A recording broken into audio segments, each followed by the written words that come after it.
अनोशो talk. Gita दर्शन अध्याय 15 number 2।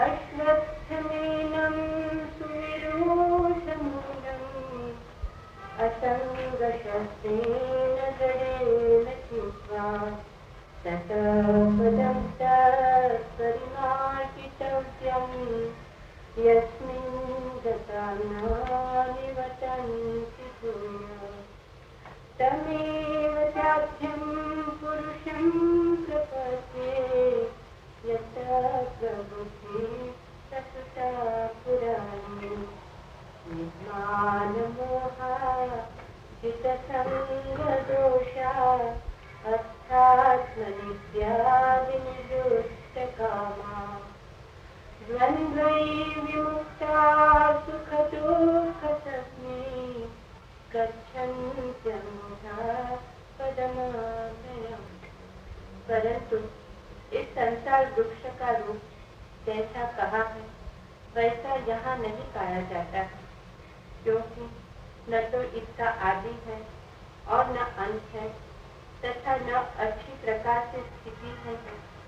इसलिए इस अहंता, ममता और वासना रूप अति दृढ़ मूलों वाले संसार रूप पीपल के वृक्ष को दृढ़ वैराग्य रूप शास्त्र द्वारा काटकर उसके उपरांत उस परम पद रूप परमेश्वर को अच्छी प्रकार खोजना चाहिए कि जिसमें गए पुरुष फिर पीछे संसार में नहीं आते हैं और जिस परमेश्वर से यह पुरातन संसार वृक्ष की प्रवृत्ति विस्तार को प्राप्त हुई है उसी आदि पुरुष में शरण हूँ। इस प्रकार दृढ़ निश्चय करके नष्ट हो गया है मान और मोह जिनका तथा जीत लिया है आसक्ति रूप दोष जिनमें और परमात्मा के स्वरूप में है निरंतर स्थिति जिनकी तथा अच्छी प्रकार से नष्ट हो गई है कामना जिनकी, ऐसे वे सुख दुख नामक द्वंद्वों से विमुक्त हुए ज्ञानी जन उस अविनाशी परम पद को प्राप्त होते हैं। सूत्र के पहले कुछ प्रश्न।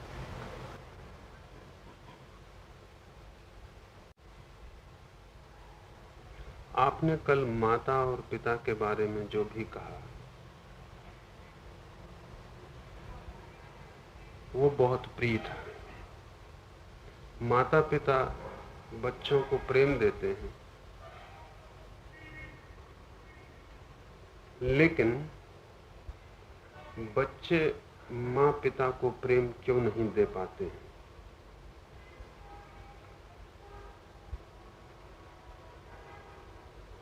दो तीन बातें समझनी जरूरी है। एक तो आपसे मैंने कहा कि अपने माता पिता को प्रेम दें। प्रश्न जिनने पूछा है वो बच्चों से अपने लिए प्रेम मांग रहे हैं।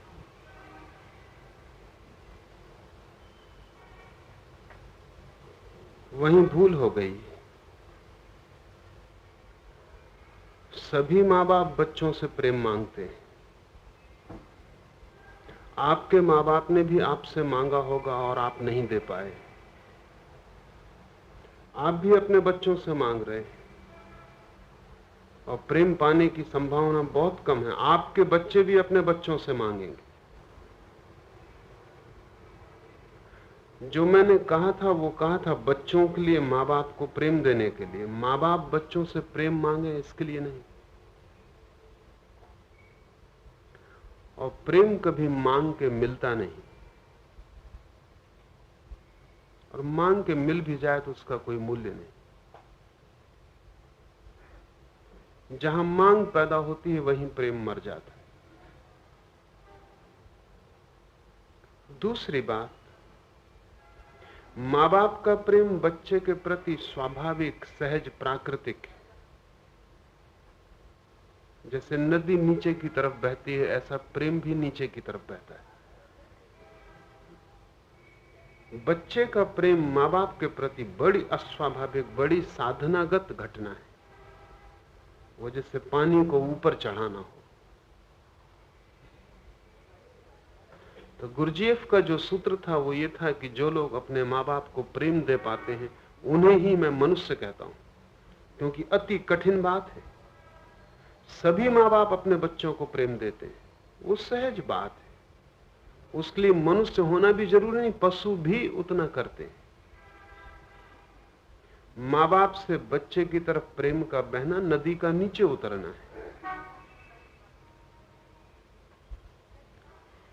बच्चे माँ बाप को प्रेम दें तो ऊर्ध्व गमन शुरू हुआ। अति कठिन बात है। माँ बाप सोचते हैं हम इतना प्रेम बच्चों को देते हैं, बच्चों से हमें प्रेम क्यों नहीं मिलता।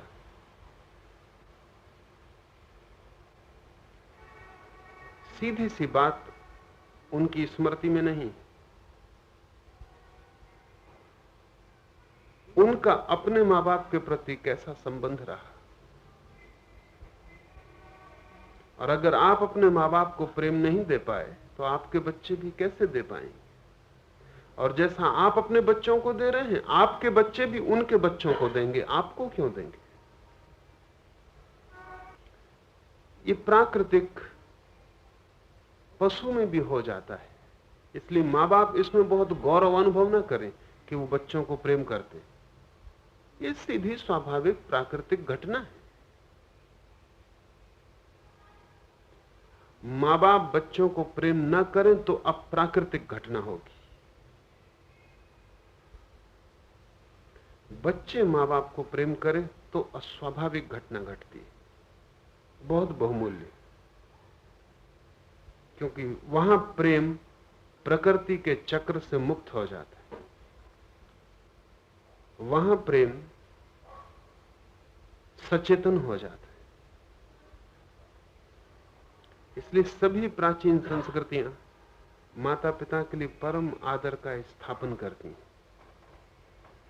और इसे सिखाना होता है, इसके संस्कार डालने होते हैं। इसलिए पूरी संस्कृति का वातावरण चाहिए, पूरी हवा चाहिए, जहां की ये ऊपर की तरफ उड़ना आसान हो सके। नीचे की तरफ उतरने में कुछ भी गौरव गरिमा नहीं।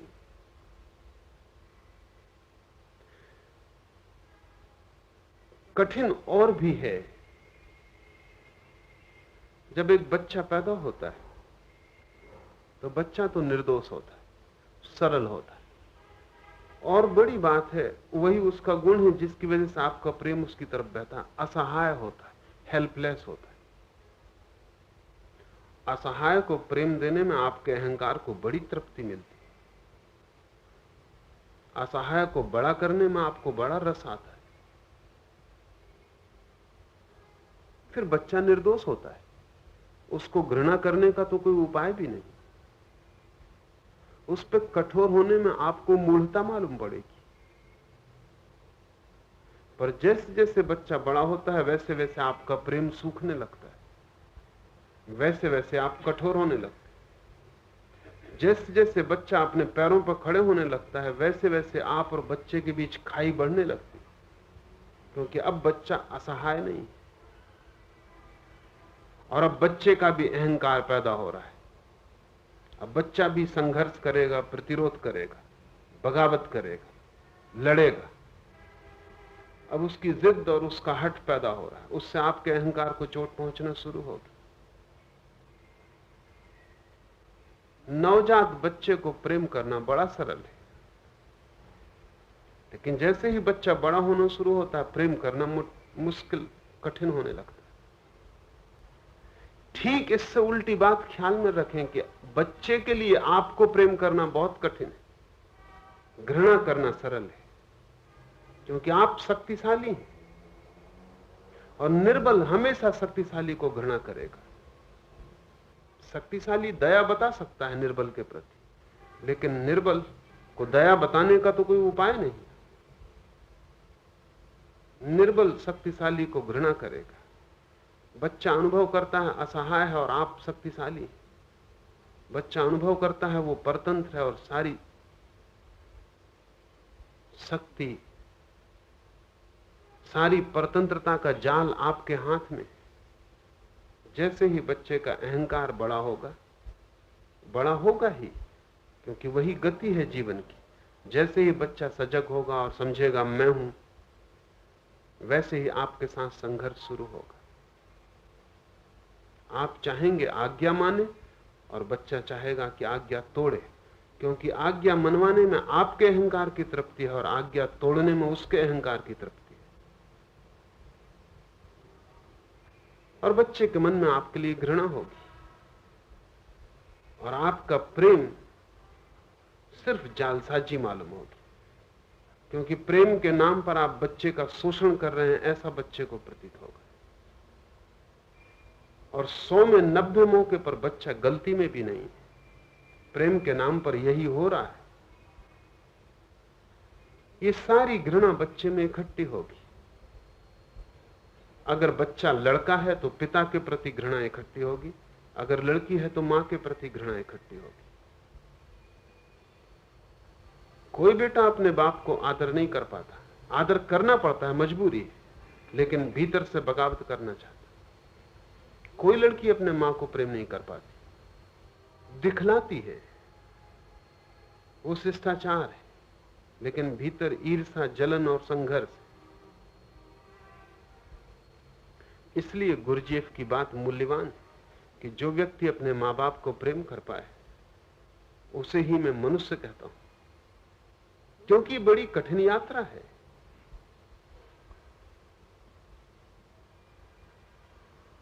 इसलिए आप अगर अपने बच्चों को प्रेम करते हैं तो बहुत गौरव मत मान लेना। सभी अपने बच्चों को प्रेम करते हैं, आपके बच्चे भी करेंगे, इसमें कोई विशेषता नहीं। लेकिन अगर आप अपने मां बाप के प्रति आदर करते हैं, प्रेम करते हैं, सम्मान रखते हैं, तो जरूर गौरव की बात है, जरूर महत्वपूर्ण बात है, क्योंकि ये एक चेतनगत उपलब्धि है। और ये तभी हो सकती जब आप मूल के प्रति श्रद्धा से भर जाएं। अन्यथा हर बेटे को ऐसा लगता है कि बाप मूढ़ है। और जैसे आधुनिक विकास हुआ है शिक्षा का, वैसे वैसे ये प्रतीति और गहरी होने लगी। शायद बाप उतना पढ़ा लिखा ना हो जितना बेटा पढ़ा लिखा है। बाप बहुत सी बातें नहीं भी जानता है जो बेटा जान सकता है। रोज ज्ञान विकसित हो रहा है, इसलिए बाप का ज्ञान तो पिछड़ा हो जाता है, आउट ऑफ डेट हो जाता है। तो बेटे के मन में स्वाभाविक हो सकता है कि बाप कुछ भी नहीं जानता। श्रद्धा कैसे पैदा हो? श्रद्धा किन्हीं तथ्यों पर आधारित नहीं हो सकती। श्रद्धा तो सिर्फ इस बात पर आधारित हो सकती है कि पिता उद्गम है, स्रोत है, और जहां से मैं आया हूं उससे पार जाने का कोई उपाय नहीं। मैं कितना ही जान लूं, मैं कितना ही बड़ा हो जाऊं, अपनी आंखों में मेरा अहंकार कितना ही प्रतिष्ठित हो जाए, लेकिन फिर भी मूल और उद्गम के सामने मुझे न तो होना है, क्योंकि कोई भी अपने उद्गम से ऊपर नहीं जा सकता। कोई वृक्ष अपने बीज से ज्यादा नहीं होता, हो भी नहीं सकता। बीज में पूरा वृक्ष छिपा है, कितना ही विराट वृक्ष हो जाए वो छोटे से बीज में छिपा है, और उससे अन्यथा होने की कोई नियति नहीं। और अंतिम फल जो होगा वृक्ष का वो ये होगा कि उन्हीं बीजों को वो फिर पुनः पैदा कर जाए। उद्गम से आप कभी बड़े नहीं हो सकते, मूल से कभी विकास बड़ा नहीं हो सकता। वृक्ष कभी बीज से बड़ा नहीं, कितना ही बड़ा दिखाई पड़े। इस अस्तित्वगत घटना की गहरी प्रतीति माता पिता के प्रति आदर से भर सकती है।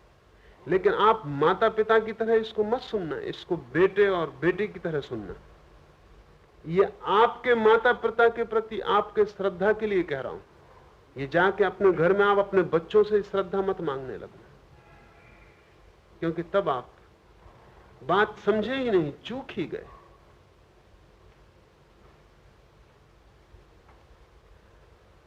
और जिस समाज में भी माता पिता के प्रति श्रद्धा कम हो जाएगी, उस समाज में ईश्वर का भाव खो जाता है, क्योंकि ईश्वर आदि उद्गम है,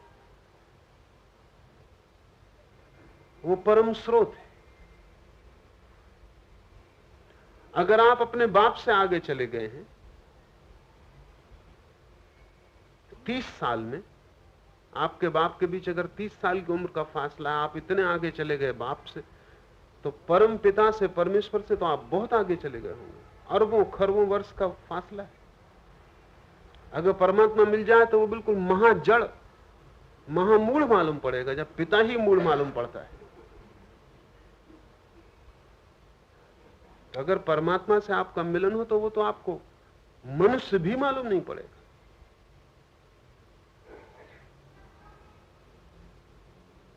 पीछे की ओर, मूल की ओर, उद्गम की ओर सम्मान का बोध अत्यंत विचार और विवेक की निष्पत्ति है। वो प्रकृति से नहीं मिलती, विमर्श, चिंतन, ध्यान से उपलब्ध होती।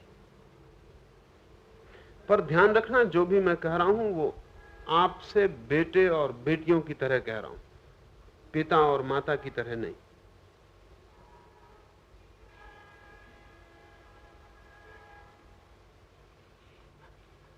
दूसरा प्रश्न, आपने पहले कहा है क्षण क्षण जियो, वर्तमान में जियो। अब आप कह रहे हैं अतीत में लौटो।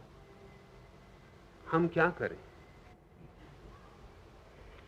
वर्तमान में जीना तभी संभव है जब अतीत से छुटकारा हो जाए, उसके पहले कोई वर्तमान में जी नहीं सकता। इन दोनों बातों में कोई विरोध नहीं।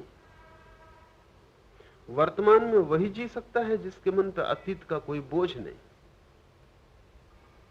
अतीत का बोझ हो तो वर्तमान में जीने का उपाय नहीं, और अतीत का बोझ आपके ऊपर है। ये अतीत में लौटने की प्रक्रिया उस बोझ को काटने का उपाय है। उससे छुटकारा चाहिए। वो गिर जाए, जैसे वस्त्रों को छोड़कर कोई नग्न खड़ा हो जाए, ऐसा अतीत छूट जाए और आप नग्न वर्तमान में खड़े हो जाएं, तो ही वर्तमान में जी सकेंगे, तो ही क्षण क्षण होने का अनुभव होगा। ये दो बातें विरोधी मालूम पड़ सकती हैं, लेकिन अतीत में लौटना वर्तमान में जीने की कला है। अतीत में जीने को नहीं कह रहा हूं आपसे कि आप अतीत में जिए। अतीत में जीने का कोई उपाय नहीं, जो जा चुका वो जा चुका, वो अब है नहीं, उसमें जिएंगे कैसे? कल तो बीत गया और कल को लाने का अब कोई मार्ग नहीं, लेकिन कल की स्मृति भीतर टंगी रह गई है, वो अभी भी मौजूद है। कल बीत चुका, सांप जा चुका, उसकी केंचुली आपके मन में अटकी रह गई है। वो जो कल की स्मृति आपके मन में आज भी मौजूद है, उस स्मृति से छुटकारा चाहिए। उस स्मृति से आपका रस समाप्त हो जाए। उस स्मृति के ना तो आप पक्ष में रहे न विपक्ष, न तो इस स्मृति से लगाव रहे और न घृणा। उस स्मृति से आपका सारा संबंध छूट जाए, जैसे वो हुई या नहीं हुई बराबर हो जाए, तो आप अतीत से मुक्त हो गए। तो आपने अतीत की स्लेट को पोंछ के साफ कर दी, तब ही आप वर्तमान में जी पाएंगे। तब आपकी आंखें उज्जवल होंगी, ताजी होंगी, नई होंगी, और आप जो भी देखेंगे उसमें आपकी आंखों पर पड़ी हुई अतीत की धूल बाधा नहीं देगी। वो धूल नहीं है, वहां दर्पण स्वच्छ है। तो अतीत में लौटने की प्रक्रियाएं वर्तमान में जीने की विधियां हैं।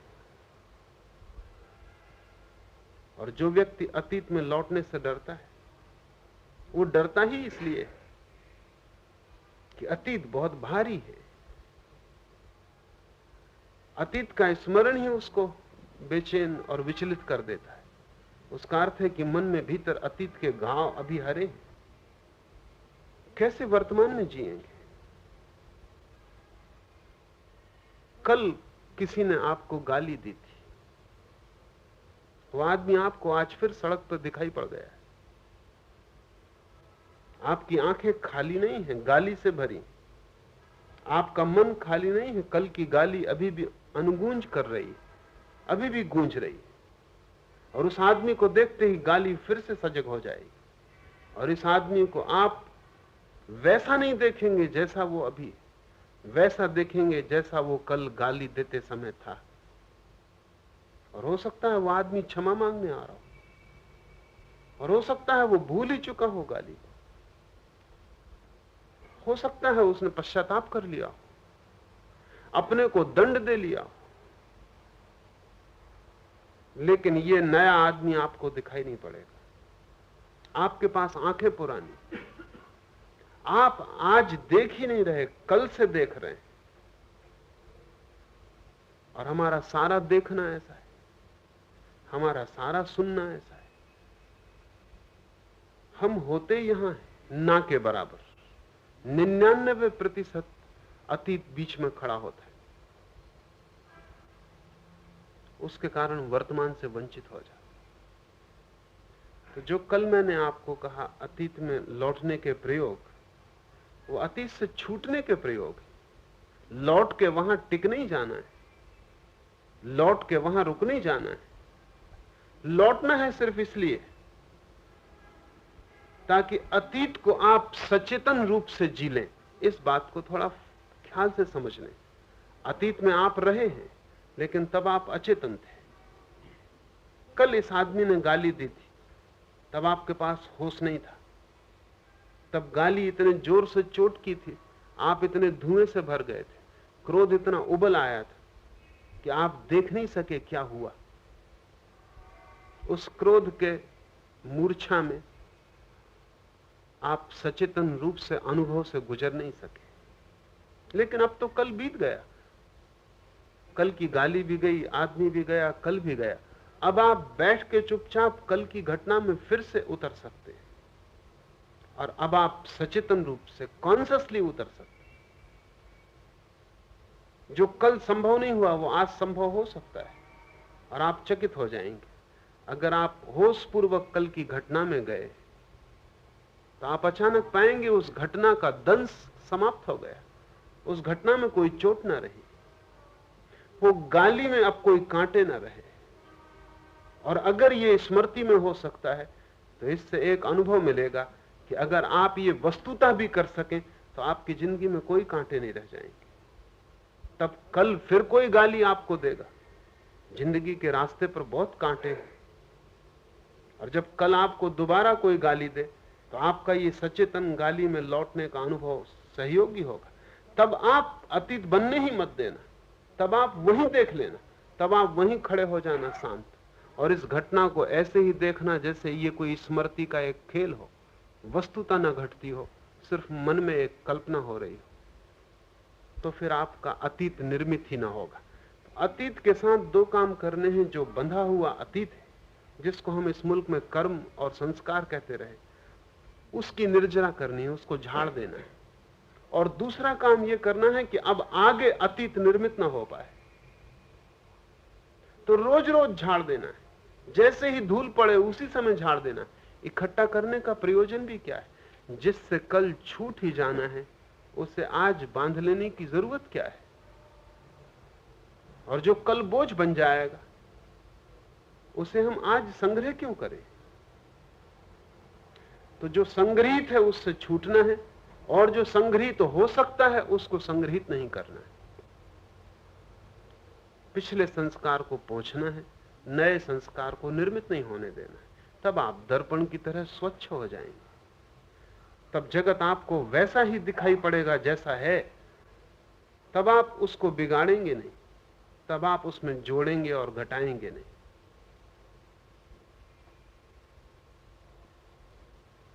और अगर ऐसी दर्पण जैसी स्थिति मिल जाए, तब जो हम जानते हैं वो संसार नहीं है, वो परमात्मा है। तब जो हम जानते हैं वो मूल है, उत्स है, उद्गम है। उसे जानते ही जीवन के सारे दुख तिरोहित हो जाते। इन दोनों बातों में विरोध नहीं। एक है लक्ष्य वर्तमान में जीना, और दूसरी है विधि अतीत में उतरना, जिससे यह लक्ष्य पूरा हो सकता है। लेकिन कठिन हमें मालूम पड़ता है।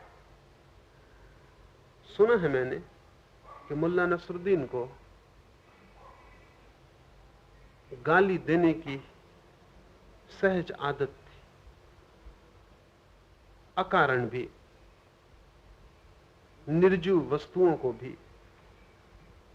अपनी बैलगाड़ी को हाँक के ले जाता खेत तक तो बैलों को भी गाली देता। गांव में एक फकीर आया हुआ था और नसरुद्दीन को उसने रास्ते पर बैलों को गाली देते देखा। उसने नसरुद्दीन को समझाया, और बात तो सीधी थी, समझाने का कोई खास कारण भी न था। बैलों को गाली देने का कोई अर्थ नहीं, और उनसे दूर के कामुक रिश्ते जोड़ना, उनकी मां और बहन से संबंध जोड़ना निपट पागलपन की बात है। नसरुद्दीन को समझ में भी आ गया तो उसने प्रतिज्ञा कर ली, कसम खा ली कि अब दोबारा ऐसी भूल नहीं करूंगा। लेकिन कसमों से आदतें कभी टूटती नहीं, और कसमों से आदतें टूटती होती तो सारी दुनिया कभी की बदल गई होती। और सिर्फ बुद्धि को जो बात ठीक लगती है उतना ही काफी नहीं है जीवन रूपांतरण के लिए, क्योंकि जीवन बुद्धि से ज्यादा गहरा है। वहां अचेतन परतें हैं और बुद्धि की खबर वहां तक नहीं पहुंचती। 15 दिन ही नहीं बीते होंगे कि फिर फकीर रास्ते पे मिल गया।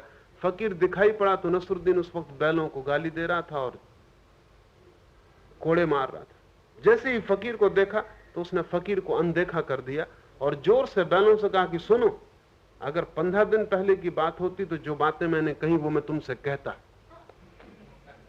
लेकिन चूंकि अब मैं कसम खा चुका हूं, इसलिए प्यारे बच्चों जरा जल्दी जल्दी चलो। वो गालियां दे रहा था, लेकिन बैलों से कहा कि अगर 15 दिन पहले की बात होती तो ये बातें मैंने तुमसे कही होती। अब चूंकि कसम खा चुका, जो भी हमने पीछे किया है, सोचा है, उस सब के गहरे खांचे हमारे मन पर होते, और उन्हीं खांचों का हम रोज रोज उपयोग करते हैं तो खांचे और गहरे हो जाते। आप निर्णय भी कर लें कि अब ऐसा नहीं करूंगा, तो इस निर्णय का खांचा तो इतना गहरा नहीं होता। ये तो निर्णय भी पतली लकीर है। ये निर्णय कभी भी हार जाएगा, क्योंकि पुराने खांचे, उनकी लीकें बन गई। जैसे गांव के कच्चे रास्तों पर गाड़ी की लीक बन जाती, फिर आप बैलगाड़ी चलाएं, उसी लीक में चके फिर पहुंच जाएंगे। वो गड्ढे खाली हैं, चकों को उनमें जाना आसान है। ठीक मन पर लीके, अतीत का अर्थ है अनंत लीके। तो आप कितनी ही बातें समझ लेते, बुद्धि सहमत हो जाती, निर्णय ले लेते, संकल्प कर लेते, और जब संकल्प करते तब सोचते हैं कि कुछ होने जाने वाला है। घड़ी भी नहीं बीत पाती कि जो आपने निर्णय लिया था वो टूट जाता है, और तब सिर्फ आत्मग्लानि पैदा होती है और कुछ भी नहीं। आपके संत, आपके फकीर, आपके पंडित पुरोहित आप में सिर्फ आत्मग्लानि पैदा करवा पाते हैं और कुछ भी नहीं, क्योंकि उनकी बातें तो तर्कयुक्त हैं। आप भी कह नहीं सकते कि वो गलत कह रहे हैं, स्वीकार करना पड़ता है कि ठीक कह रहे हैं। उस स्वीकृति में आप निर्णय लेते हैं, लेकिन निर्णय किसके खिलाफ ले रहे हैं? न मालूम कितनी लंबी लकीरें भीतर है, गहरी खांचे, उनमें चलने की आदत हो गई, उनमें चलना सुगम। वे खांचे बार बार आपको खींचेंगे। अतीत में वापस उतरने का अर्थ यह है इन खांचों को मिटाना जरूरी। इसके पहले कि आप कसम खाएं, बदलाहट का कोई निर्णय लें, जिससे आप छूटना चाहते हैं उसको सचेतन रूप से गुजर जाना जरूरी है। आप प्रयोग करके देखें कि जिस चीज से भी आप सचेतन रूप से गुजर जाएंगे उससे छुटकारा हो जाए। एक महिला मेरे पास लाई गई, उसके पति चल बसे, 3 महीने हो गए, लेकिन वो रोई भी नहीं। बुद्धिमान है, एक यूनिवर्सिटी में प्रोफेसर है, पढ़ी लिखी है, किताबें लिखी हैं, कविताएं लिखती है, प्रवचन करती है, और जब नहीं रोई और उसकी आंख से आंसू न गिरे तो आसपास के लोगों ने भी बड़ी प्रशंसा की। उस प्रशंसा ने अहंकार को और बल दिया, उससे वो और भी अकड़ गई। लेकिन 3 महीने के बाद उसे हिस्टीरिया के फिट आने शुरू हो गए, मूर्छा आने लगी। तो मूर्छा की चिकित्सा शुरू हो गई, लेकिन किसी ने भी यह फिक्र न की कि उसने दुख की एक गहरी वेदना को बिना जिए दबा लिया।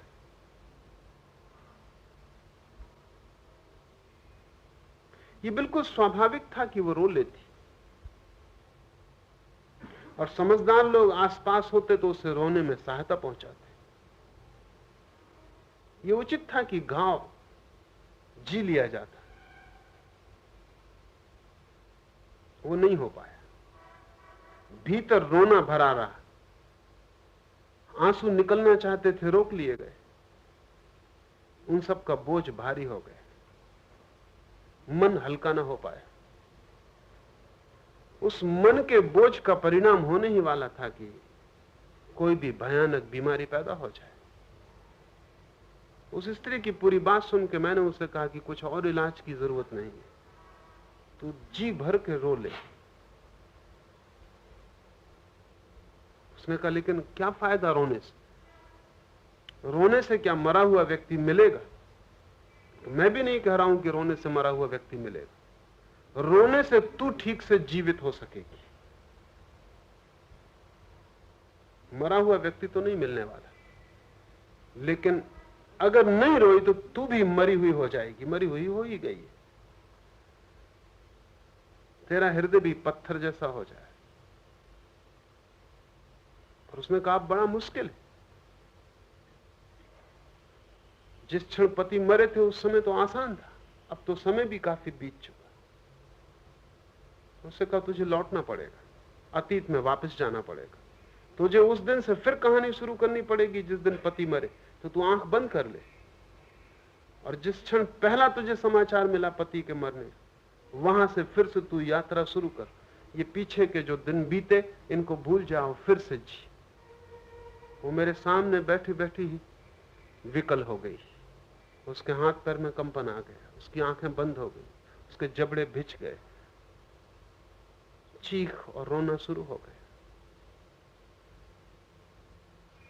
कोई 15 दिन गहन पीड़ा रही, लेकिन तब हल्कापन आ गया। अब वो हंस सकती।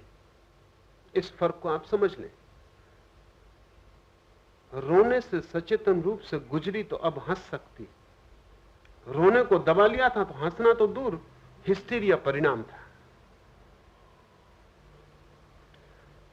अतीत को सचेतन रूप से एक बार आप देख लें तो आप हंस सकते हैं,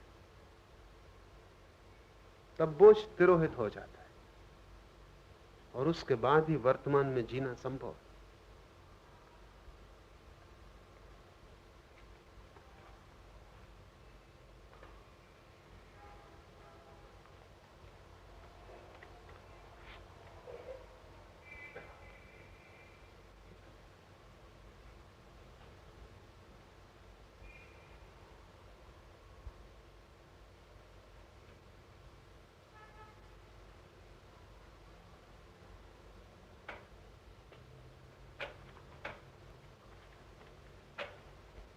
आखिरी प्रश्न। गीता की धारणा है कि संसार श्रेष्ठ से अश्रेष्ठ की ओर पतन है।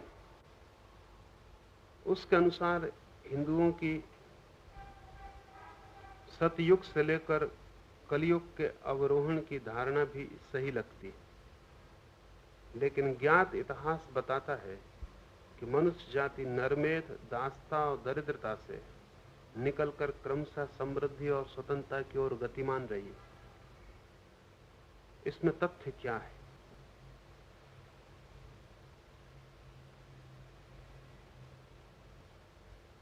पहली बात, बच्चा पैदा होता है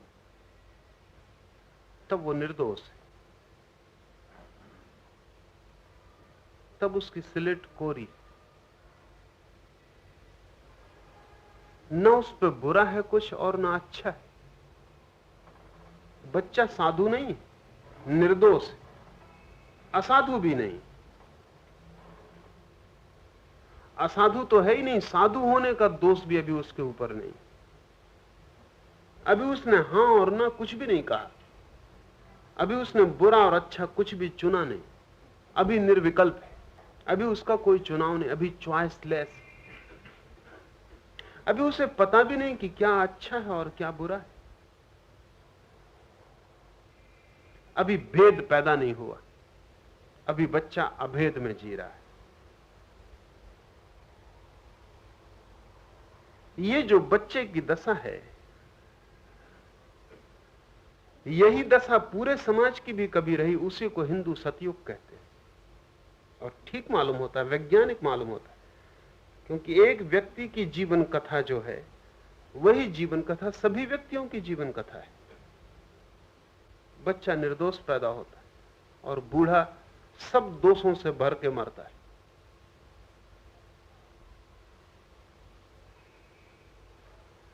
सतयुग बचपन है समाज का और कलयुग बुढ़ापा है समाज का।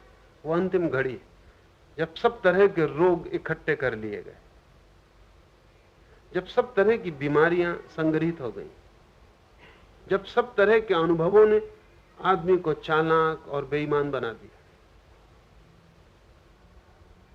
भोलापन खो गया। हालांकि उस बेईमानी और चालाकी से कुछ मिलता नहीं, क्योंकि मिलता होता तो बूढ़े प्रसन्न होते और बच्चे दुखी होते। खोता ही, मिलता कुछ नहीं। लेकिन मन समझाता है कि होशियारी। मैंने सुना है कि मुल्ला नसरुद्दीन एक फैक्ट्री में काम करता था तो उसका हाथ कट गया, मशीन के भीतर आ गया,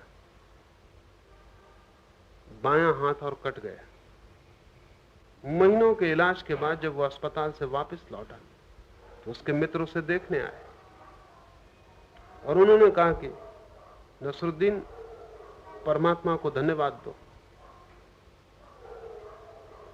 कि अच्छा हुआ कि दायां हाथ ना कटा, नहीं तो जिंदगी बेकार हो जाती। नसरुद्दीन ने कहा कि धन्यवाद देने की कोई जरूरत नहीं, हाथ तो मेरा भी मशीन में दायां ही गया था, वो तो मैंने वक्त पे चालाकी की, दायां तत्काल खींच के बायां अंदर कर दिया।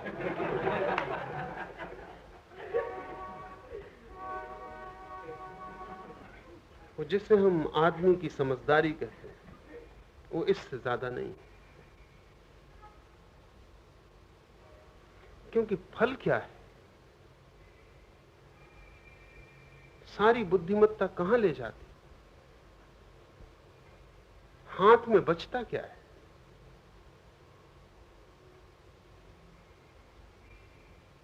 बच्चे को हानि क्या है? उसकी निर्दोषता से उसका क्या खो रहा है? निर्दोष चित्त का कुछ खो ही नहीं सकता, क्योंकि उसकी कोई पकड़ नहीं। मनुष्य की जो एक एक व्यक्ति की जो कथा है, हिंदू विचार पूरे जीवन की कथा को भी वैसा ही स्वीकार करता है कि मनुष्य की जाति का जो आदिम युग था वो सतयुग है, जब लोग सरल थे और बच्चों की भांति थे।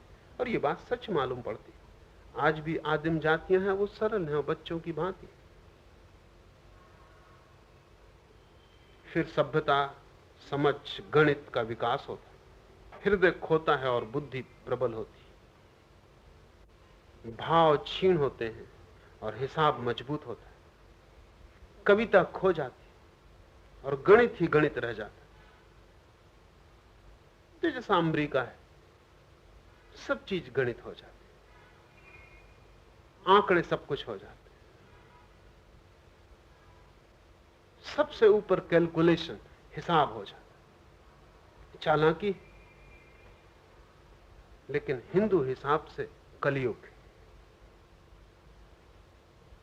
आखिरी वक्त, सबसे बुरा वक्त।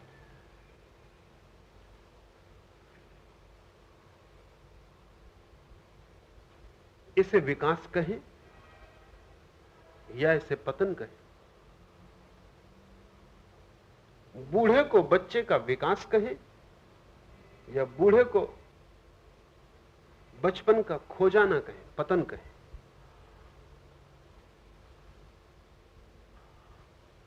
अगर आपसे कोई पूछे तो दोनों में क्या होना चाहेंगे,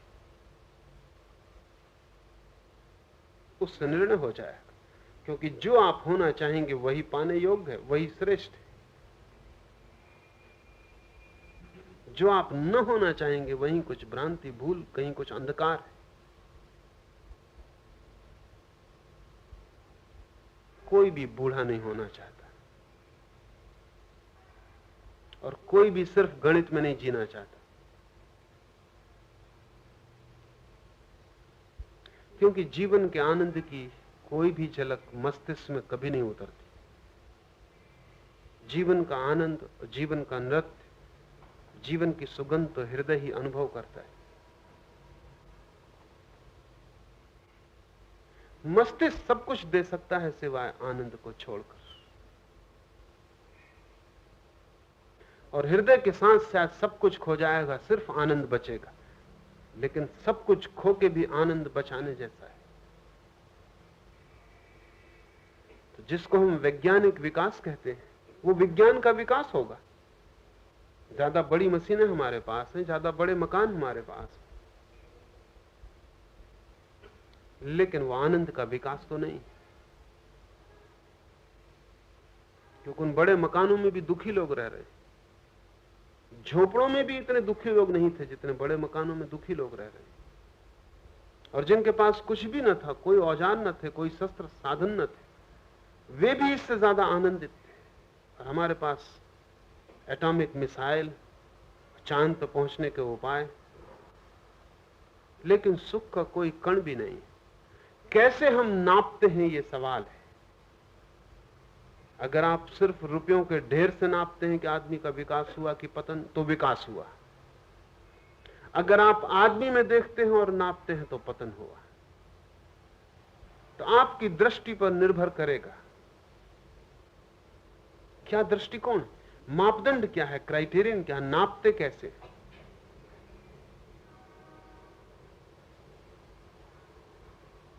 हिंदू चिंतन, उपनिषद के ऋषि या गीता के कृष्ण मनुष्यता से नापते हैं। क्या आपके पास है ये मूल्यवान नहीं है, आप क्या हैं यही मूल्यवान है। कितना आपके पास है ये व्यर्थ हिसाब है। कितनी आत्मा है, कितना सत्व है, कितना चैतन्य है, आप क्या हैं। बीइंग से नापते हैं, हैविंग से नहीं।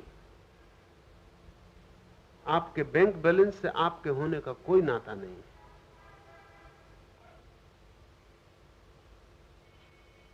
आप नग्न खड़े हो तो भी कोई फर्क नहीं पड़ता, तो भी आपके भीतर सत्व हो सकता है। महावीर जैसे नग्न खड़े व्यक्ति के पास भी आत्मा है,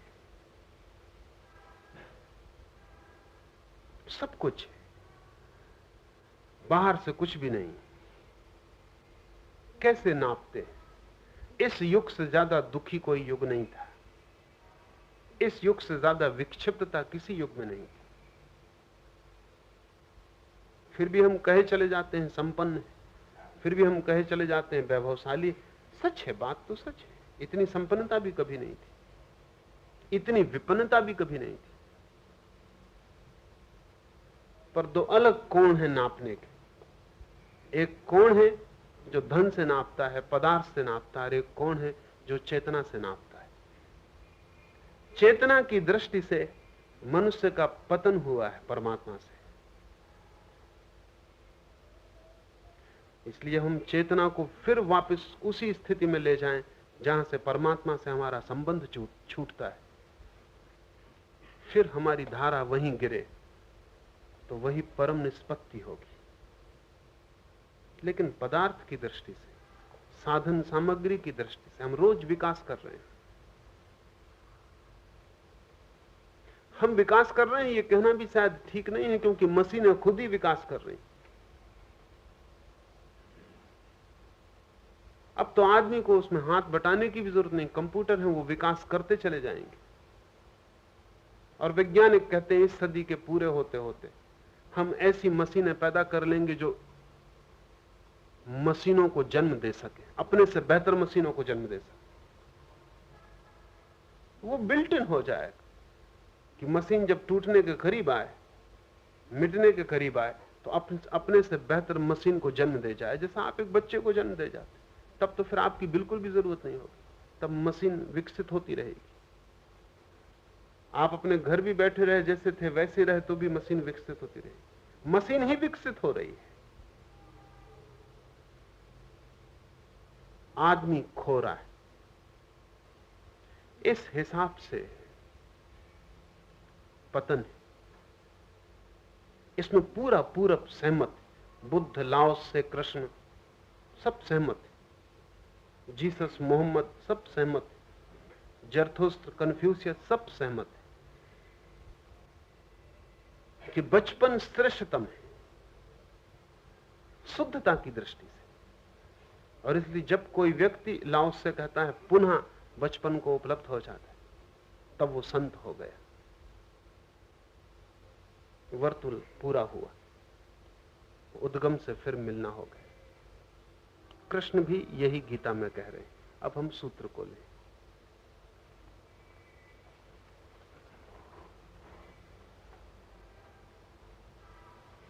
इस संसार वृक्ष का रूप जैसा कहा है वैसा यहां नहीं पाया जाता है, क्योंकि न तो इसका आदि है और न अंत है, तथा न अच्छी प्रकार से स्थिति ही है।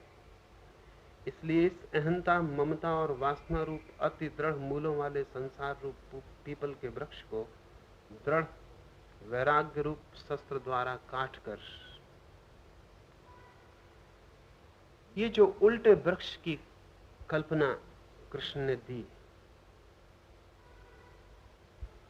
ऐसा हम खोजने जाएंगे तो हमें मिलेगा नहीं।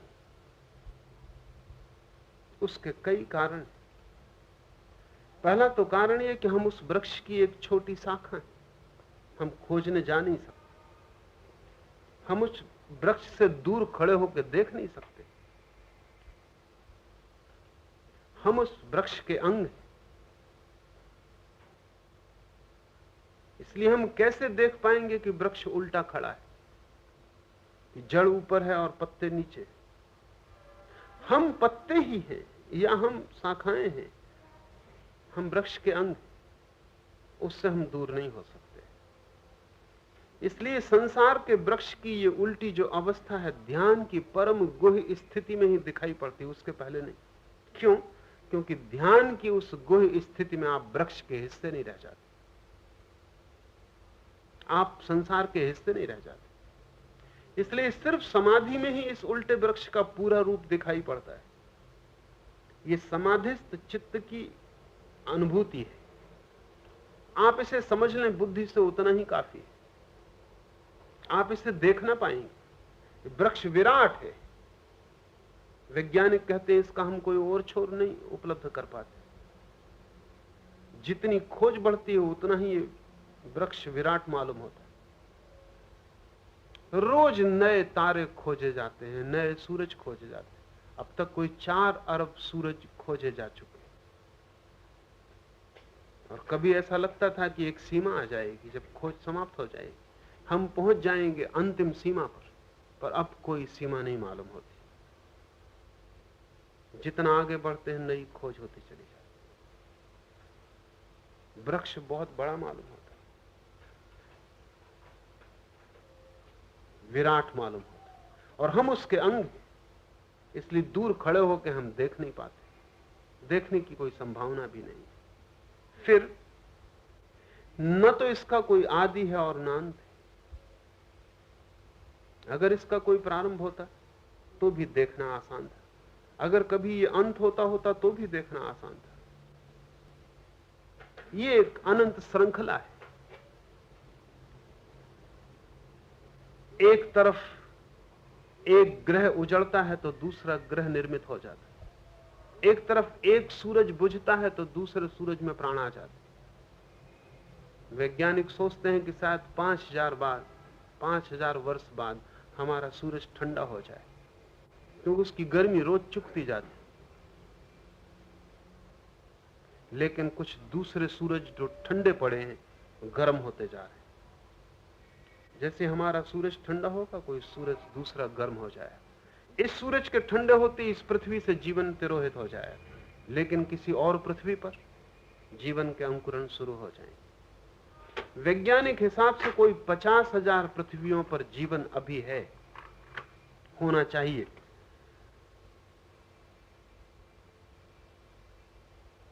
वृक्ष की एक शाखा सूखती है तो दूसरी शाखा निकल जाती।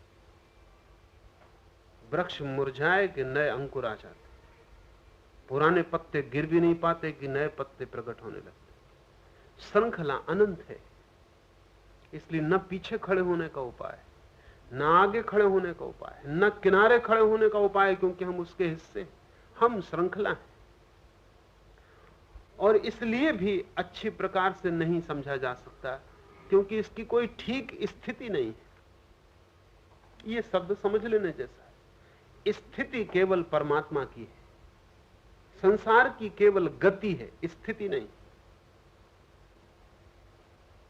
यहां सब चीजें हो रही, कोई भी चीज है की अवस्था में नहीं। इसलिए बुद्ध ने तो कहा कि है शब्द का प्रयोग ही मत करना। जैसे हम कहते हैं वृक्ष है, तो बुद्ध कहते हैं ऐसा कहना ही मत, क्योंकि है की कोई स्थिति नहीं, वृक्ष हो रहा है। जब तुम कहते हो वृक्ष है तब भी वो हो रहा है। हम कहते हैं ये जवान है, तब भी हम गलत कहते हैं, क्योंकि जब हम कहते हैं जवान है तब वो जवान हो रहा है या बूढ़ा हो रहा है। लेकिन है की कोई स्थिति नहीं है, हमेशा होने की स्थिति भवति। सभी कुछ बिकमिंग, कहीं कुछ ठहरा नहीं। स्थिति का अर्थ है ठहराव। परमात्मा के सिवाय और किसी की कोई स्थिति नहीं, बाकी सब बहाव है। जैसे नदी बह रही, ऐसा आप भी बह रहे हैं, ऐसा हर चीज बह रही। ये वृक्ष एक बहाव है, इसलिए भी देखना बहुत मुश्किल है, क्योंकि हर चीज बदल रही। आप देख भी नहीं पाते कि बदल जाती। आप इसके पहले की समझ पाए, स्थिति बदल जाती। इसके पहले कि आप पकड़ पाए, जिसको आप पकड़ रहे थे वो वहां मौजूद ना रहा, कुछ और हो गया। यहां सब धुआं धुआं है, बादलों की तरह। जैसे बादलों में हम आकृति नहीं पकड़ पाते। आप देख रहे हैं कि एक हाथी लगा बन रहा है बादलों में, और आप देख भी नहीं पाए कि हाथी बिखर गया है, कुछ और बन गया है। पूरा जगत धुआं धुआं है। स्थिति केवल परमात्मा की है। और जब तक स्थिति उपलब्ध ना हो तब तक कोई भी ठहराव समझ का, बुद्धि का नहीं हो सकता। तब तक ज्ञान की कोई अवस्था नहीं। इसलिए हिंदुओं की सारी चेष्टा इस बात में रही है कि कैसे आप गति से मुक्त हों और स्थिति को प्राप्त हो, कैसे दौड़ना बंद हो और ठहरना आए, कैसे प्रवाह रुके थम जाए, नदी बहते बहते कैसे एकदम जम जाए, बर्फ हो जाए, सब चीजें ठहर जाएं। इस भीतर के चित्त की दौड़ के रुक जाने का नाम ही ध्यान है। भीतर कुछ भी ना दौड़े, कोई गति ना रहे, कोई प्रवाह ना रहे, सब चीजें फ्रोजन हो जाएं, जड़ हो जाएं, ठहर जाएं, सब कंपन समाप्त हो जाए। उसी क्षण आप परमात्मा हो गए। जब तक आप बहते हैं तब तक संसार है, जब आप ठहरते हैं तब आप परमात्मा है। परमात्मा ही समझा जा सकता है। ये बड़ा विरोधाभासी लगेगा, क्योंकि विज्ञान कहता है संसार समझा जा सकता है, परमात्मा को समझने का कोई उपाय नहीं। परमात्मा का पता ही नहीं चलता कि वो कहां है। समझना दूर, ये भी तय करना मुश्किल है कि है भी या नहीं। और गीता कहती है कि सिर्फ परमात्मा ही समझा जा सकता है, क्योंकि वो स्थिर है, वो जाना जा सकता, उस पर भरोसा किया जा सकता, वो रिलायबल। ऐसा नहीं कि आप एक आंख उठा कर देखेंगे और जब दोबारा आंख खोलेंगे तो वो बदल गया। वो वही होगा इस जन्म में, अगले जन्म में, कल्पों कल्पों बाद, युगों युगों बाद आप जब भी लौट के आएंगे वो वही होगा। वो कूटस्थ है, वो ठहरा हुआ है, वहां कुछ भी बदलता नहीं। आप कितना ही परिभ्रमण करें, कितना ही समय व्यतीत करें, जब भी आप लौटेंगे आप पाएंगे घर वैसा का वैसा है, सब वही है। वहां रत्ती भर कोई परिवर्तन नहीं हुआ है। ये अपरिवर्तित ही समझा जा सकता है, क्योंकि ये भरोसे योग्य है, इस पर श्रद्धा की जा सकती है। संसार तो भरोसे योग्य नहीं, वो तो छाया की भांति है। खलील जिब्रान की एक बड़ी प्रसिद्ध कहानी, एक लोमड़ी सुबह सुबह उठी, भोजन की तलाश पर निकली, सूरज उगता था उसके पीछे, बड़ी लंबी छाया लोमड़ी की बनी। लोमड़ी ने अपनी छाया देखी और सोचा आज तो एक हाथी मिले तभी पेट भर पाएगा। इतनी लंबी छाया थी कि एक हाथी के बिना भोजन का कोई उपाय नहीं। और छाया से ही लोमड़ी जान सकती है कि मैं कितनी बड़ी हूं, और जानने का उपाय भी नहीं। आप भी दर्पण से ही जानते हैं कि आप कौन हैं, और तो कोई उपाय नहीं। दर्पण यानी छाया। लोमड़ी बड़ी चिंतित भी हुई, क्योंकि कहां पाएगी हाथी, और भूख बढ़ने लगी और खोजती रही। दोपहर हो गई, सूरज ऊपर आ गया, अभी तक भोजन भी नहीं मिला, और हाथी को पाने का ख्याल, तो भूख भी हाथी जैसी, हाथी को पचाने जैसी भीतर हो गई, क्योंकि सारा मन का खेल है। लेकिन हाथी मिला नहीं, भोजन मिला नहीं। नीचे झुक कर उसने फिर छाया देखी, सूरज जब ऊपर आ गया तो छाया करीब करीब खो गई। तो लोमड़ी ने कहा अब तो एक चींटी भी मिल जाए तो भी काम चलेगा। संसार छाया की तरह, और बचपन में हर आदमी सोचता है कि हाथी नहीं मिला तो काम नहीं चलेगा, और बुढ़ापे में हर आदमी जानता है कि चींटी भी मिल जाए तो भी काम चलेगा। छाया छोटी होती जाती। सभी बच्चे सिकंदर होना चाहते, सभी बूढ़े कहने लगते हैं अंगूर खट्टे, सभी बच्चे संसार को जीतने निकलते, सभी बूढ़े वैराग्य की बातें करने लगते। इसलिए नहीं कि वैराग्य आ गया, इसलिए कि छाया सिकुड़ गई, और अब इतने से भी काम चल जाएगा, कुछ ना भी मिला तो भी काम चल जाएगा। वैराग्य का मतलब है छाया सिकुड़ गई। ये वैराग्य कोई वास्तविक नहीं है। अगर ये वैराग्य वास्तविक हो तो जवानी में भी आ सकता था, इसलिए बुढ़ापे तक रुकने की कोई जरूरत न थी।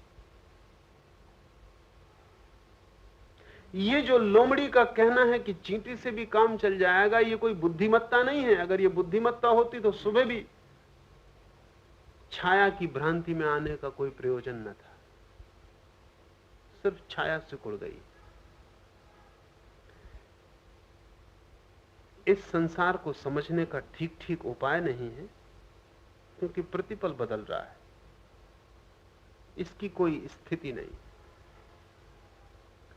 इसलिए इस अहंता, ममता और वासना रूप अति दृढ़ मूलों वाले संसार रूप पीपल के वृक्ष को दृढ़ वैराग्य शस्त्र द्वारा काटकर, इसको जानने में उलझने की भी कोई जरूरत नहीं, क्योंकि इसको जान के भी कोई कभी जान नहीं पाता।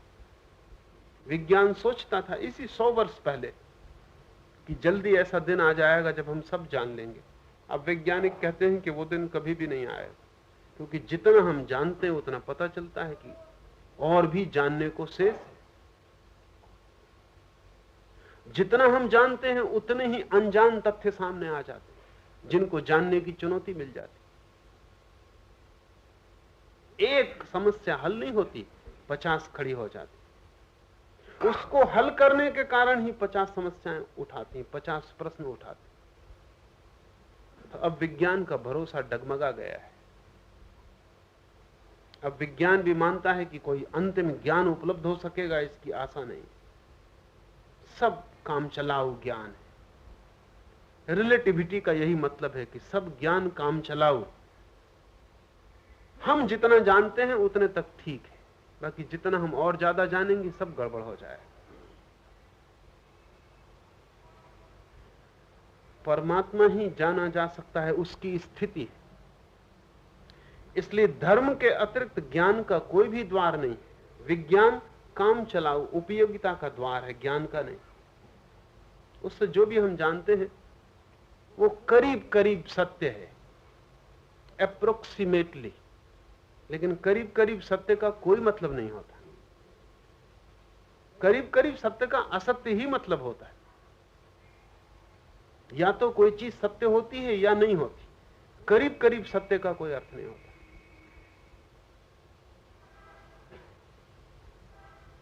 पर उपयोगिता विज्ञान की है।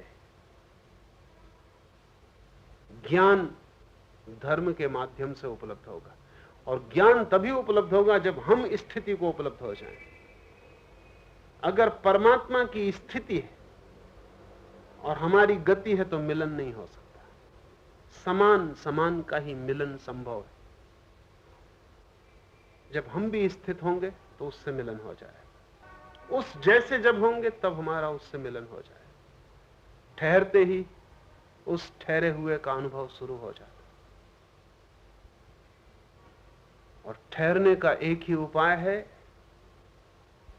इस संसार के वृक्ष को समझने से कुछ न होगा, वरन अहंता, ममता और वासना, इन तीनों को वैराग्य रूपी शस्त्र द्वारा काटकर उसके उपरांत उस परम पद परमेश्वर को अच्छी प्रकार खोजना चाहिए। वृक्ष को खोजने में ना पड़े। वृक्ष को तो काट ही दें और उसको खोजने में चले जिसका पतन वृक्ष है, जिससे गिर के वृक्ष पैदा हो रहा, उस मूल उद्गम को खोजने चले, उस बीज को पकड़े, उस मूल स्रोत को पकड़े। कभी आपने बीज को तोड़ के देखा? बीज आप बोते, एक वृक्ष उससे निकल आता, लेकिन जो बीज आप बोते हैं उससे ये वृक्ष निकलता है? क्योंकि वो बीज तो सड़ जाता, गल जाता, मिट्टी में मिल जाता। उस बीज से ये वृक्ष निकलता नहीं। उस बीज को कभी तोड़ के आपने देखा है? कहीं आप इस वृक्ष को खोज पाएंगे? उस बीज में कहीं ये वृक्ष मिलता भी नहीं खोजने से। वैज्ञानिक वनस्पति शास्त्री भी कहते हैं कि बीज में कोई शून्य से ही वृक्ष निकलता है। बीज तो केवल उस शून्य को अपने भीतर छिपाए हुए। बीज तो सिर्फ खोल है, भीतर कोई शून्य छिपा है। बीज की खोल टूट के मिट्टी में मिल जाती है, उस शून्य से ही वृक्ष निकलता है। तो बीज के भीतर जो छिपा शून्य है वही उद्गम है। और जब तक हम उस शून्य में प्रवेश न कर जाएं, तब तक मूल का, सत्य का कोई अनुभव संभव नहीं।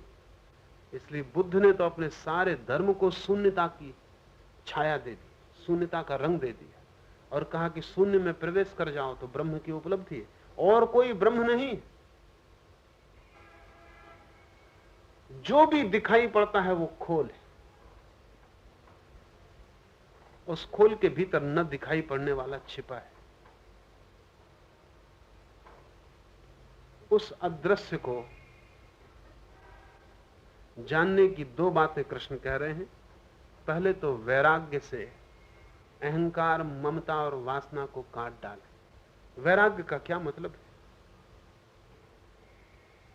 वैराग्य का मतलब है ये बोध कि जहां जहां मुझे सुख का ख्याल होता है वहां सुख नहीं। ये शास्त्र से पढ़ के नहीं आ जाएगा, संसार को ही उसके पूरे तत्व में समझने से आएगा। आपने बहुत प्रयोग किए हैं, जहां जहां सुख की छाया दिखी वहां वहां दौड़े हैं, फिर वहां सुख पाया या नहीं? अगर नहीं पाया, कभी भी नहीं पाया, जहां भी प्रतिबिंब दिखा वहीं गए और मृग मरीचिका मिली, जहां भी ध्वनि मिली वहीं गए, लेकिन पाया कि सिर्फ खाली घाटियों में गूंजती आवाज थी। इंद्रधनुषों की खोज की बड़े रंगीन थे, दूर से पास गए खो गए, हाथ में कुछ भी ना आया। इन सारे जीवन के अनुभवों का जो निचोड़ है वो वैराग्य है। तो किसी शास्त्र को पढ़ने से वैराग्य नहीं आ जाए।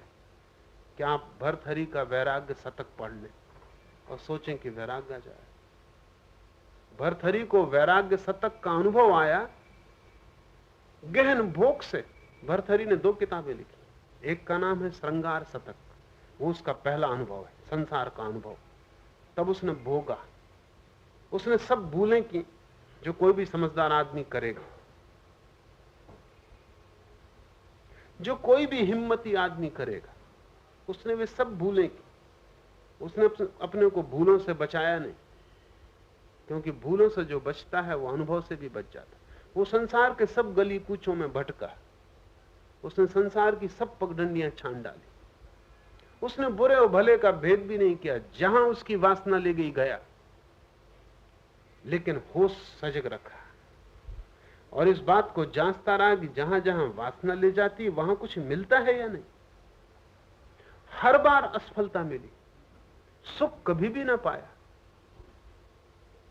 सदा ही भ्रांति सिद्ध हुई।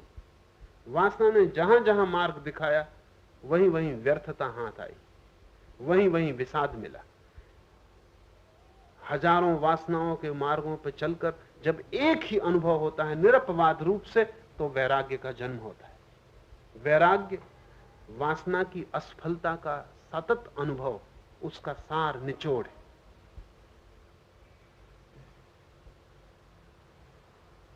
और तब ये बात कठिन नहीं रह जाती, अहंकार को, ममता को, वासना को काट देना जरा भी कठिन नहीं रह जाता। वैराग्य की प्रतीति का अर्थ है जहां जहां वासना कहती है सुख है, वहां वहां सुख नहीं।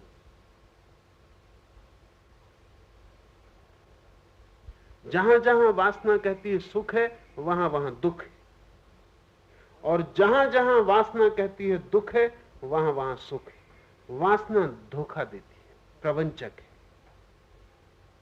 The great deceiver. इस प्रतीति का नाम वैराग्य। और तब सुख में खोजना बंद और दुख में खोज शुरू होती। दुख की खोज को हम तप कहते हैं। तपश्चर्या का अर्थ है अब मैं सुख में नहीं खोजता, सुख में खोजा और नहीं पाया, अब मैं दुख में खोजूंगा, क्योंकि अगर सुख में खोजने से दुख मिला तो संभावना है कि शायद दुख में खोजने से सुख मिल सके।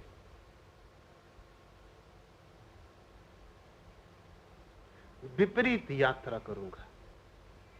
वैराग्य अनुभव है वासना की विफलता का, और जैसे ही यह अनुभव गहरा हो जाता है, यह अनुभव शस्त्र बन जाता है। तब साधक अपने भीतर वैराग्य के शस्त्र को लिए रहता है। जैसे ही वासना उससे कहती है वहां सुख, वहीं वो शस्त्र को गिरा के काट डालता है। वो कहता है मैं जानता हूं, ये बहुत बार हो चुका। बुद्ध को जब पहली समाधि उपलब्ध हुई तो उन्होंने जो पहले शब्द अपने भीतर कहे, किसी और से नहीं खुद से कहे, वो ये थे कि बस हे काम के देवता, अब तुझे मेरे लिए कष्ट ना करना पड़ेगा। मैं भी दौड़ा और मेरे कारण तू भी काफी दौड़ा। अब तुझे मेरे लिए नए घर ना बनाने पड़ेंगे, क्योंकि मैंने आधार ही गिरा दिया, अब कोई बुनियाद ही ना रही।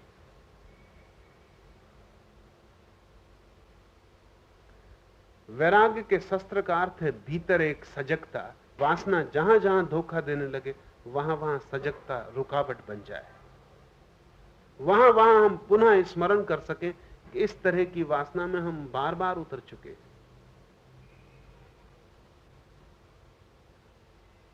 मुल्ला नसरुद्दीन की पत्नी मरने के करीब थी, तो उसने मुल्ला से कहा कि मुल्ला, शादी तो तुम करोगे ही मेरे मरने के बाद,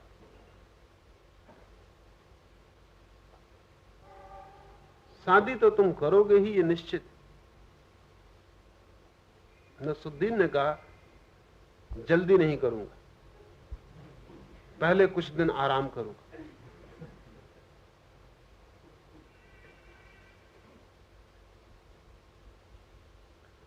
ये विवाह काफी थका दिया है, इस विवाह ने काफी दुख दे दिया है।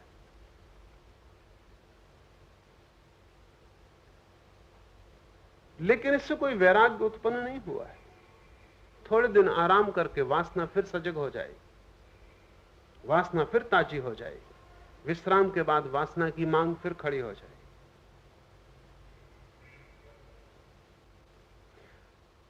आप भी बहुत बार वैराग्य की हल्की झलक से भरते हैं। हर वासना के बाद वैराग्य की झलक हर आदमी को आती है। हर संभोग के बाद क्षण भर को प्रत्येक स्त्री पुरुष को यह प्रतीति होती कि बस बहुत हुआ, व्यर्थ है। लेकिन थोड़ी देर आराम के बाद फिर वासना सजग हो जाती। तो वो जो क्षण भर का अनुभव था वो शस्त्र नहीं बन पाता, वो जो अनुभव था संग्रहित नहीं होता, वो बूंद बूंद की तरह खो जाता है, कभी गागर भर नहीं पाती। साधक बूंद बूंद अनुभव को इकट्ठा करता है और गागर को भरता है। वो बूंद बूंद को खो जाने नहीं देता। आपके अनुभव में और बुद्ध के अनुभव में बहुत फर्क नहीं है, बस इतना ही फर्क है कि आपके पास कोई गागर नहीं जिसमें आप अपनी बूंदें भर लेते। आपको उतने ही अनुभव हुए हैं, ज्यादा हो गए होंगे क्योंकि बुद्ध को मरे 2500 साल हो गए। बुद्ध से ज्यादा अनुभव आपको हो चुके हैं, लेकिन बूंद बूंद होते, खो जाते, इकट्ठे नहीं हो पाते, उनकी चोट नहीं बन पाती, शस्त्र निर्मित नहीं हो पाते। अपने अनुभवों को इकट्ठा करें, अनुभवों को खो जाने मत दें, क्योंकि उनके अतिरिक्त ज्ञान का और कोई मार्ग नहीं है। बूंद बूंद इकट्ठा करते आपके पास इतनी अनुभव की क्षमता हो जाएगी कि वासना कमजोर पड़ जाएगी। काटना भी नहीं पड़ता, अनुभव ही काफी होता है, अनुभव ही काफी होता है। वासना से लड़ना भी नहीं पड़ता, वासना धीरे धीरे निर्वीर्य हो जाती। इस वृक्ष को वैराग्य रूप शस्त्र द्वारा काटकर उसके उपरांत उस परम पद परमेश्वर को अच्छी प्रकार खोजना चाहिए कि जिसमें गए हुए पुरुष फिर पीछे संसार में नहीं आते। और जिस परमेश्वर से यह पुरातन संसार वृक्ष की प्रवृत्ति विस्तार को प्राप्त हुई है, उस ही आदि पुरुष के मैं शरण हूं, इस प्रकार दृढ़ निश्चय करके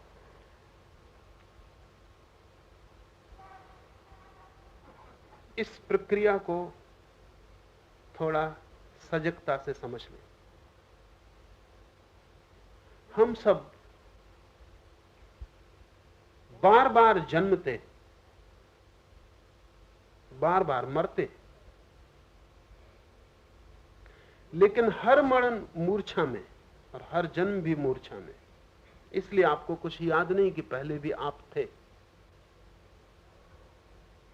ये जन्म आपको पहला मालूम पड़ा और ये मौत जो आती आखिरी मालूम पड़ती, क्योंकि दोनों तरफ अंधकार है, स्मृति खो गई है। होशपूर्वक मर सके तो होशपूर्वक जन्म होगा, लेकिन मरना अभी दूर है, भविष्य में। पीछे लौटा जा सकता है, और जो जन्म हो चुका है आपका 40, 50, 60 साल पहले, उस जन्म को होशपूर्वक फिर से देखा जा सकता है। उसकी पूरी फिल्म आपके भीतर संग्रहित है। जैसे मैं बोल रहा हूं और टेप रिकॉर्ड कर रहा है, मैं बोल चुकूंगा, फिर आप टेप को लौटा लें तो फिर से सुन सकेंगे। आपका मस्तिष्क बिल्कुल टेप का यंत्र है, वो सब रिकॉर्ड कर रहा है, वहां कुछ भी नहीं खोया है। जो भी आपने कभी जाना है वो वहां अंकित है।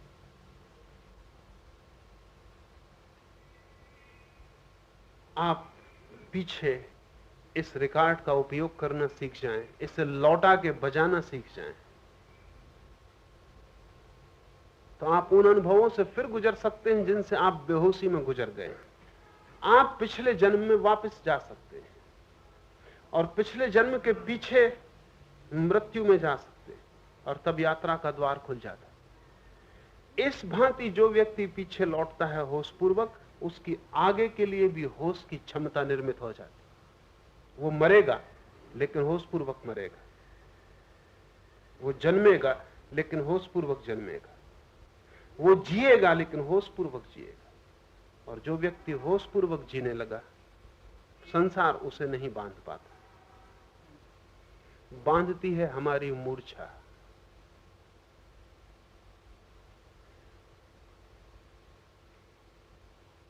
वैराग्य के द्वारा ममता, अहंता और वासना को काटकर जो व्यक्ति परमेश्वर को खोजता है, मूल उद्गम को खोजता है, वो व्यक्ति फिर संसार में वापस नहीं आता। फिर संसार में वापस आने का कोई कारण नहीं रह जाता। संसार में हम वापस होते हैं बार बार मूर्छा के कारण, सोए हुए होने के कारण। और जिस परमेश्वर से यह पुरातन संसार वृक्ष की प्रवृत्ति विस्तार को प्राप्त हुई है, उसी आदि पुरुष के मैं शरण हूं, इस प्रकार दृढ़ निश्चय करके नष्ट हो गया है मान और मोह जिनका, तथा जीत लिया है आसक्ति रूप दोष जिनने, और परमात्मा के स्वरूप में है निरंतर स्थिति जिनकी, तथा अच्छी प्रकार से नष्ट हो गई है कामना जिनकी, ऐसे वे सुख दुख नामक द्वंद्वों से विमुक्त हुए ज्ञानी जन उस अविनाशी परम पद को प्राप्त होते।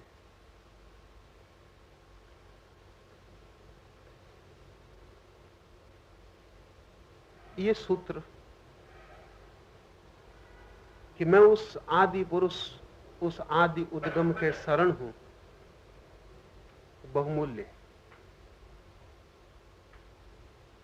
शरण का भाव बहुमूल्य, क्योंकि वासना भी काटी जा सकती है वैराग्य से, फिर भी अहंकार शेष रह जाता है।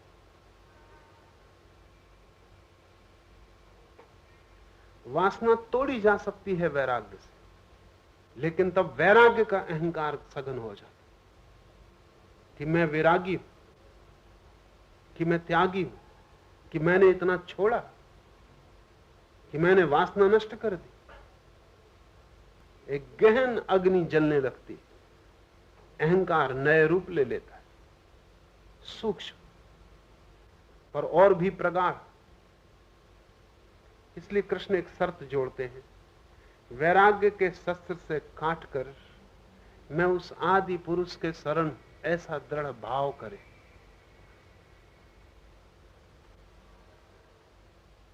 ये वैराग्य कहीं मेरे अहंकार को भरने का कारण न बने, क्योंकि जब तक मैं हूं तब तक मूल उद्गम में खोना आसान नहीं। तब तक बूंद अपने को पकड़े, सागर में खोने को राजी नहीं। मूल उद्गम में मैं नहीं रह जाऊंगा, मेरी अस्मिता खो जाएगी, मेरा सत्व बचेगा, मेरी चेतना बचेगी, लेकिन मैं का रूप खो जाएगा, मैं का नाम खो जाएगा, सभी नाम रूप विलीन हो जाएंगे। यदि साधक वैराग्य को साधते साधते साथ में शरणा गति के भाव को न साधे, तो भटक जाता है। तब वैसा साधक हो सकता है शुद्ध हो जाए, लेकिन उसकी शुद्धि में भी जहर होगा। पवित्र हो जाए, लेकिन उसकी पवित्रता निर्दोष न होगी, उसकी पवित्रता में भी दोष होगा। शुभ हो जाए, सच्चा हो जाए, नैतिक हो जाए, लेकिन उसकी नीति, उसकी सच्चाई, उसकी शुभ्रता भीतर एक मूल गलत भित्ति पर खड़े होंगे, वो अस्मिता की भित्ति पर खड़े होंगे। मैं शुद्ध हूं, मैं शुभ हूं, मैं नैतिक हूं, ये भाव बना ही रहेगा और ये आखिरी दीवार हो जाएगी। मैं हूं, ये बना ही रहेगा, और जब तक मैं हूं तब तक परमात्मा नहीं है। लोग मुझसे पूछते हैं कि परमात्मा को हम खोजते हैं, मिलता नहीं। मैं उनसे कहता हूं तुम जब तक खोजोगे तब तक मिलने का कोई उपाय भी नहीं, क्योंकि तुम ही बाधा हो। ये खोजने वाला ही उपद्रव है, और जब तक ये खोजने वाला न खो जाए तब तक मिलने की कोई आशा नहीं।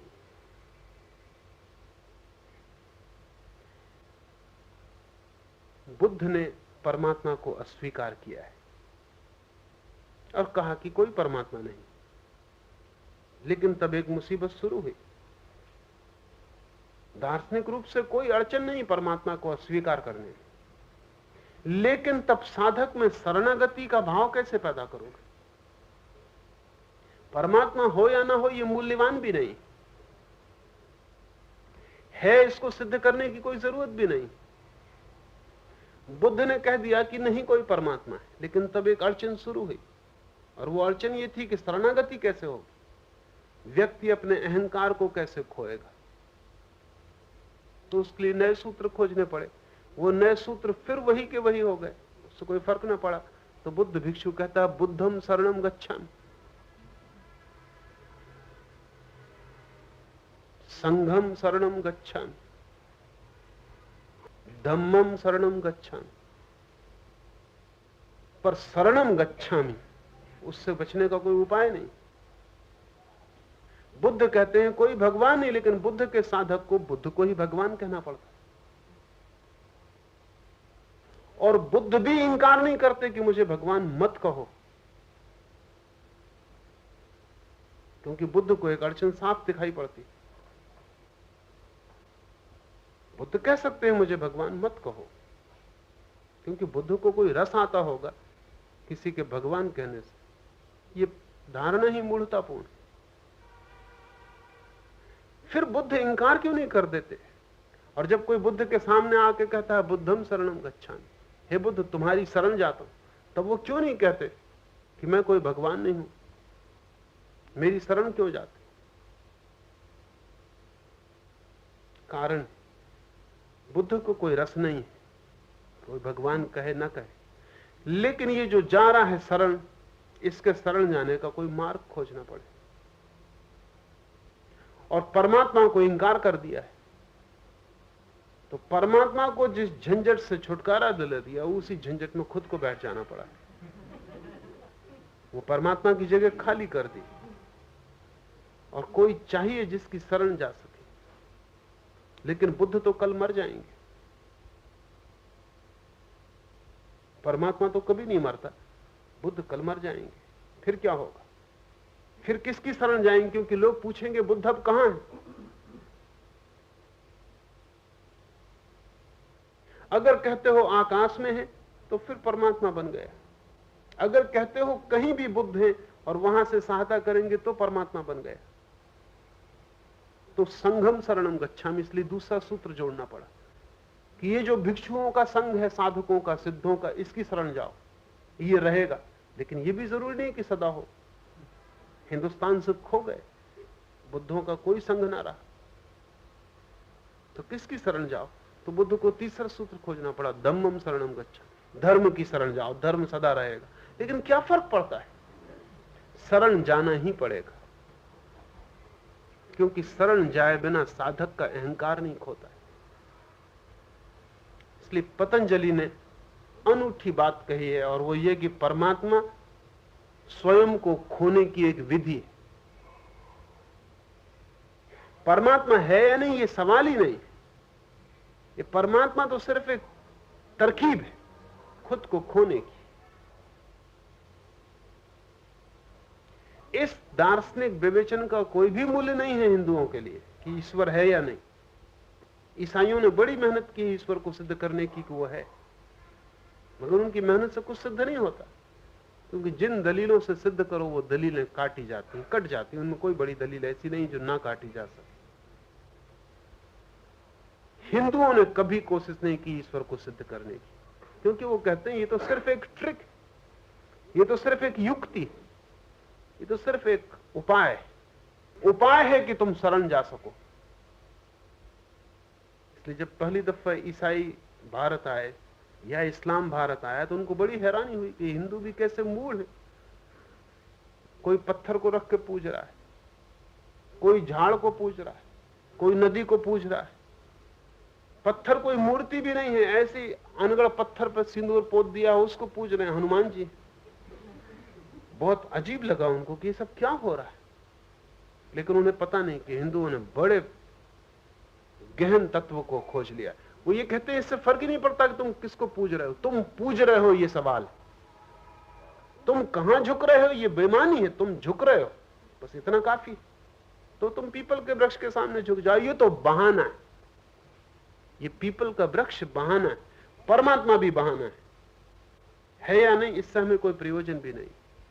हमें झुकने में सहयोगी है तो झुक जाओ, क्योंकि झुकने से तुम उसे जान लोगे जिसे बिना झुके तुम कभी नहीं जान सकते हो, और वो तुम्हारे भीतर छिपा है। इसलिए दुनिया में हिंदू धर्म को समझने में बड़ी अड़चन हुई। हिंदू धर्म सबसे कम समझा गया धर्म है, क्योंकि उसके रूप ऐसे अनगढ़ दिखाई पड़ते हैं। पर उन अनगढ़ होने का कारण है कि बड़ी गहरी बात हिंदुओं की पकड़ में आ गई। ईश्वर महत्वपूर्ण नहीं, झुकता हुआ साधक, झुका हुआ साधक, शरण में गया हुआ साधक। तो जहां शरण मिल जाए, जिसके माध्यम से मिल जाए, वो है या नहीं ये भी गौण। शरण मिल जाए तो सब हो जाता है। तो कृष्ण कह रहे हैं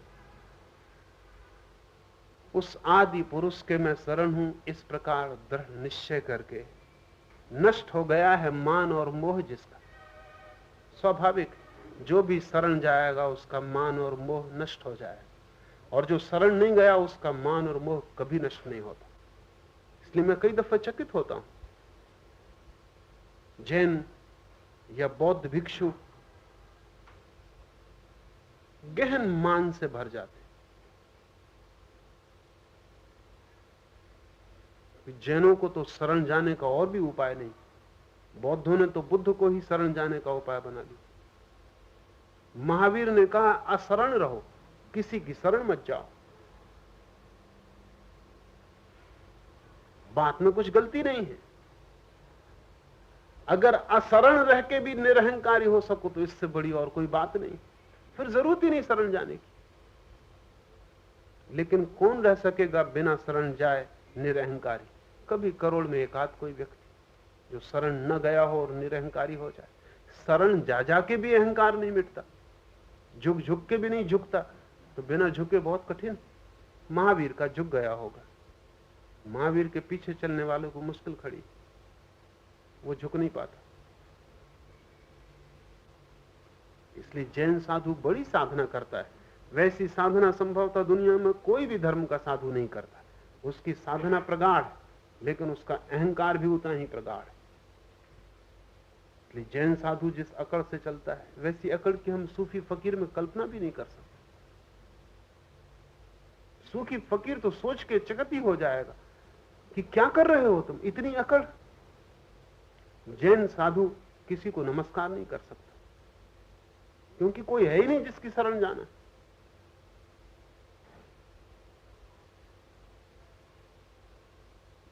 मैं एक बड़े जैन साधु आचार्य तुलसी के साथ मौजूद था कोई कई वर्ष पहले। मुरारजी देसाई उनको मिलने आए। तब वो सत्ता में थे, नेहरू जिंदा थे और मुरारजी सत्ता में थे। तो मुरारजी ने नमस्कार किया आचार्य तुलसी को। आचार्य तुलसी तो नमस्कार किसी को कर नहीं सकते, सिर्फ आशीर्वाद दे सकते। मुरारजी किसी साधु से कम साधु नहीं।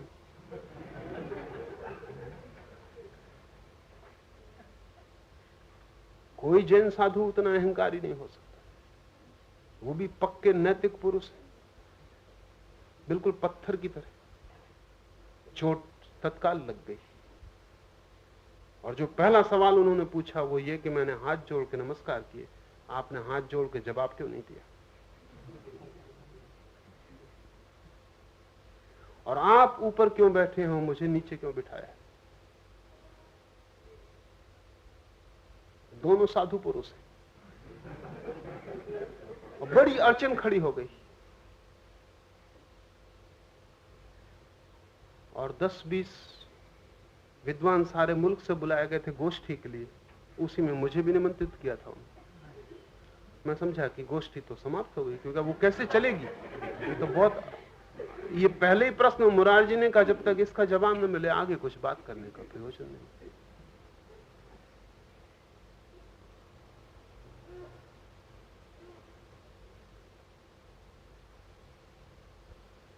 तुलसी जी चुप रहे, अब क्या कहें, क्योंकि जैन साधु को आज्ञा नहीं है नमस्कार करे किसी को। कोई नमस्कार योग्य है भी नहीं, शरण किसी की जाना नहीं।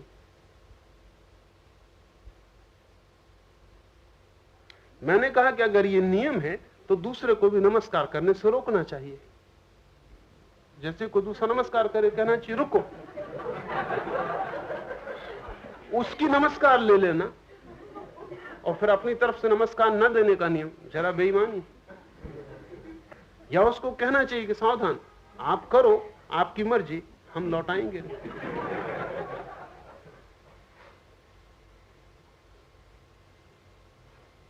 और मुरारजी को मैं कहा कि आपको उनका ऊपर बैठना आखर रहा है कि अपना नीचे बैठना आखर रहा है, ये साफ हो जाना चाहिए, फिर कुछ बात आगे चले।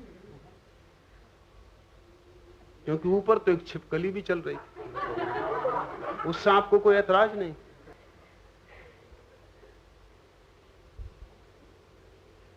आप नीचे बिठाए गए हैं इससे अर्जुन।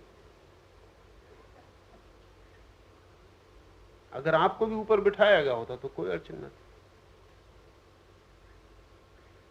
नैतिक पुरुष कितना ही नैतिक हो जाए, धार्मिक नहीं हो पाता।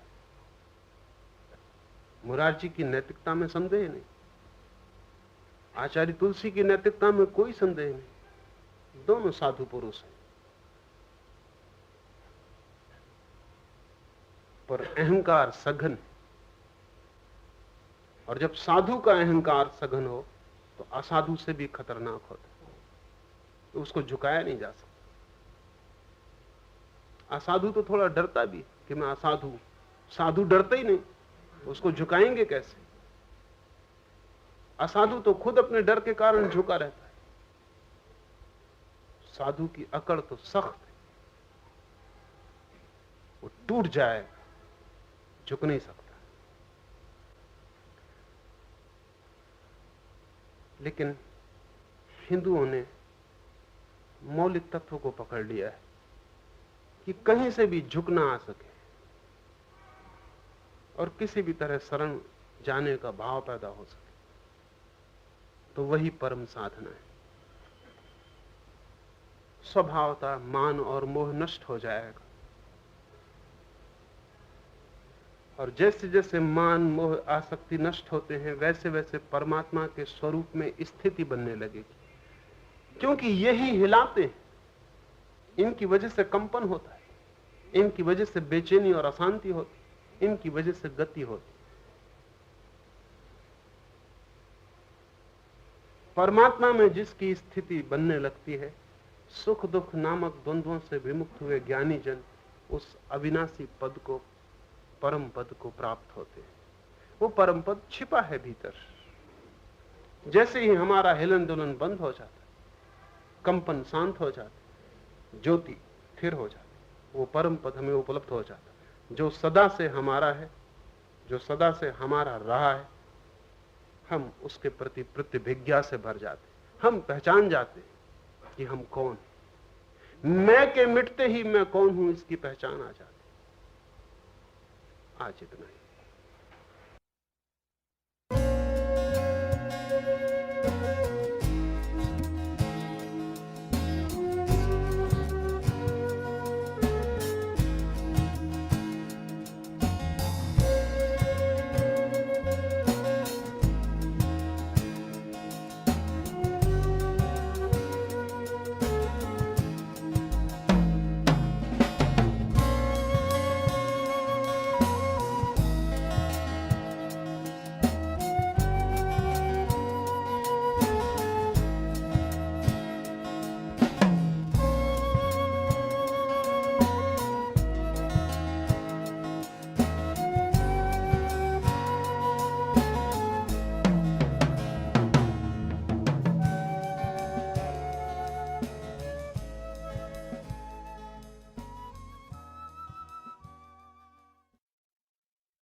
The responses to sutras and voice recording on this audio format are the copyright of Osho International Foundation.